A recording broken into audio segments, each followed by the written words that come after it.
Greetings to all of you. How are you all? I hope you all are doing well. So, in the last lecture, we discussed about the kingdom Monera. Today, we will discuss about the second kingdom, that is kingdom Protista. So, Protista term was given by the Haeckel. Kingdom Protista include all unicellular eukaryotic organism. And what are eukaryotic organism? The organism which have eukaryotic cell, means a cell with well defined nucleus or a true nucleus. जिन cell के अंदर true nucleus like this अगर ये present है तो उन cell को हम यूकैरियोटिक सेल बोलेंगे. And the organism which are made by these kind of cell will known as eukaryotic organism. So if they are single celled or unicellular organism with eukaryotic cell will placed under the kingdom Protista. So all unicellular eukaryote will come under the kingdom Protista.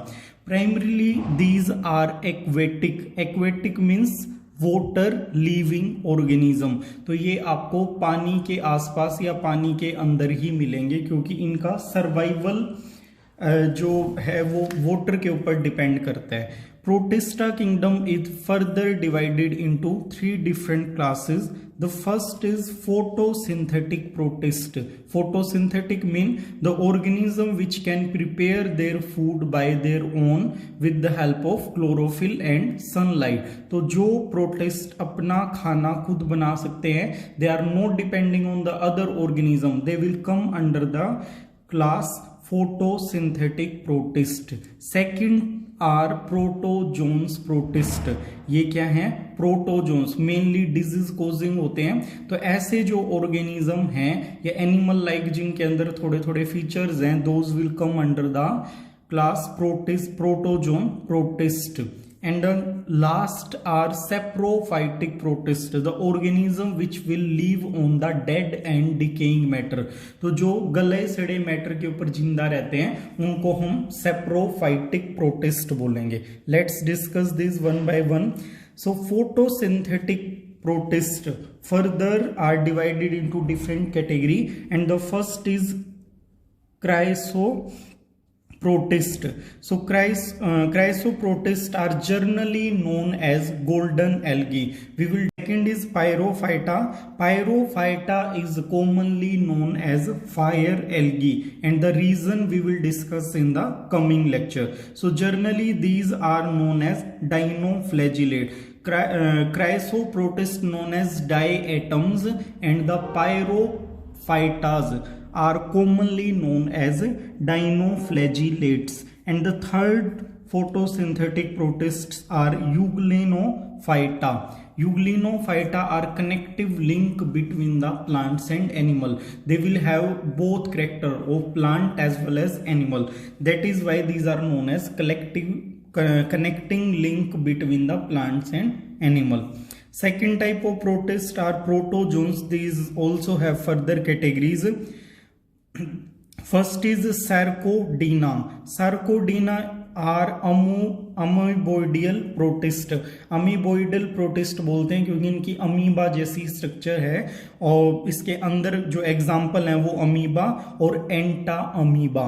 Locomotion कैसे करेंगे? They will do locomotion by the help of pseudopodia. Pseudopodia क्या होता है? False feet which are generated by the amoeba to capture the food and do other activities. Next is ciliated. Ciliated means which will bear cilia on their body, and paramecium, which is a very famous example of the ciliated protozoans. Next is zooflagellata. Zooflagellata, zoo matlab they will have animal like characters, and the trypanosoma is the common example of zooflagellata. Next are saprozoans. Saprozoans are endoparasite. What are parasite? The organism which will live in or on the body of host, and they will derive their food from there only. So उनको हम parasite बोलते हैं. Plasmodium is the common example of saprozoans. Classification is based on the locomotory structure. ये जितने भी classification हमने किया है प्रोटोजोन प्रोटिस्ट्स के अंदर, ये इनके लोकोमोटरी ऑर्गन के ऊपर। जैसे फर्स्ट के अंदर क्या था, सूडोपोडिया, सेकंड में आपके सीलिया थे, थर्ड में फ्लैजिला थे, और फोर्थ में क्या है, ये एंडोपैरासाइट होते हैं। तो इनको ज्यादा लोकोमोशन की जरूरत नहीं होती, ये सबस्ट्रेट के साथ अटैच्ड रहते हैं। So this was the scenario of this classification. Next is saprophytic protist. Slime mold is the example of first category of saprophytic protist, and example is plasmodium. So what is the difference between this plasmodium and this plasmodium? This is a scientific name and a malarial parasite. This is the common name. This is scientific name and this is common name. So plasmodium is the example of slime mold, which is a saprophytic protist. Algae is a common term for photosynthetic group. Algae एक specific class का नाम नहीं है, ये क्या है, जो भी फोटोसिंथेटिक ऑर्गेनिज्म है उनका एक ग्रुप है, उसी को हम एल्गी बोलेंगे। लेकिन उसमें कुछ कॉमन कैरेक्टरिस्टिक्स होने चाहिए जो हम डिस्कस करेंगे। सो मोनेरा कहाँ कहाँ आती है एल्गी टर्म, वो हम देख लेते हैं। किंगडम मोनेरा जो हम डिस्कस कर चुके हैं, प्रोकैरियोटिक ऑर्गेनिज्म की जो किंगडम है, वहां पे क्या आया था एग्जांपल, ब्लू ग्रीन एल्गी। सो ब्लू ग्रीन एल्गी में भी एल्गी वर्ड आ रहा है। इसके बाद सेकंड क्लास जो हम डिस्कस कर रहे हैं अभी, गोल्डन एल्गी, तो यहां भी टर्म एल्गी आ रहा है। इसके बाद जो हम डिस्कस करने वाले हैं किंगडम प्लेंटी, वहां पे भी ग्रीन, रेड और ब्राउन एल्गी आएगी। तो एल्गी क्या है, आप यहां पे मतलब एल्गी वर्ड को देख के ये नहीं कह सकते कि ये किंगडम मोनेरा में आएगा, प्रोटिस्टा में आएगा, प्लेंटी किंगडम में आएगा, ये कहीं भी आ सकता है। इसका मतलब क्या है, algae is a common term और ए कॉमन ग्रुप। सो उस ग्रुप के कैरेक्टरिस्टिक्स क्या होते हैं, क्यों हम इनको एल्गी बोलते हैं, let's see that. So common characteristics क्या है, these are aquatic, water is necessary for their survival. Secondly, these are autotrophs. Here we discuss that photosynthetic group. So photosynthetic group means organism which can prepare their food by their own, and how they will prepare their food, with the help of chlorophyll. So they will have chlorophyll. Have unicellular sex organ. इनके जो sex organ हैं those will be unicellular and they will be uncovered. कोई उनके बाहर cover नहीं होगा। इनके अंदर दोनों फेज आएंगे, gametophytic as well as saprophytic. लेकिन गेमेटोफाइटिक जो ग्रुप फेज है लाइफ का, वो डोमिनेटेड रहेगा, वो ज्यादा टाइम तक रहेगा in comparison to the saprophytic. Organism which have these character we can call them algae, उनको ही हम क्या बोलेंगे, एल्गी बोलेंगे। जिन ऑर्गेनिज्म के अंदर ये सारे कैरेक्टरिस्टिक्स प्रेजेंट हैं वही आपका एल्गी बोला जा सकता है उसको। So let's discuss the kingdom protista one by one. So first is photosynthetic protist, and among the photosynthetic protist, first is Chrysophyta.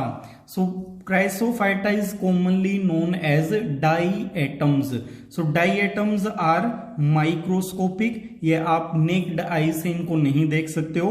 Aquatic, will found in the aquatic medium or water. Third, photosynthetic organism.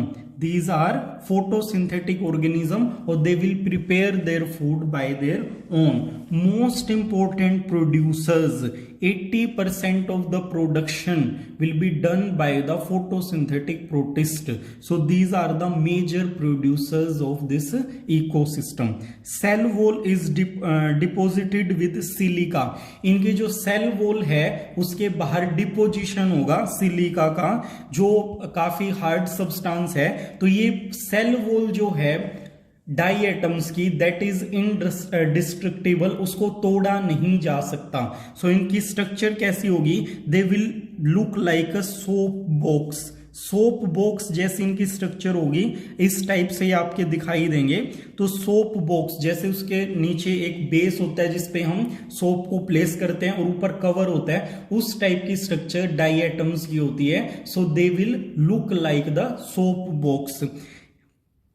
अब diatoms की जो cell wall है वो degrade नहीं होती है, destruct नहीं होती है, तो क्या है जो डाई एटम्स है वो ग्रुप में रहेंगे। इस तरीके से डाई एटम्स क्या हैं, वाटर के अंदर डिपॉजिट होते जाते हैं। नए जो ऑर्गेनिज्म है वो इनके ऊपर बनते रहेंगे और इसकी cell wall as it is रहेगी, अंदर का ऑर्गेनिज्म मर जाएगा। तो इस तरीके से क्या होगा, लेयर आफ्टर लेयर यहां पे क्या है, एक सॉलिड स्ट्रक्चर बन जाती है and that structure is known as diatomaceous earth. इसको डाई एटमियस अर्थ बोलते हैं। लोअर साइड पे आपके डाइड ऑर्गेनिज्म होंगे जो खत्म हो चुके हैं और ऊपर उनके लिविंग ऑर्गेनिज्म बनते रहते हैं। इस स्ट्रक्चर को हम डाई एटमियस अर्थ बोलते हैं।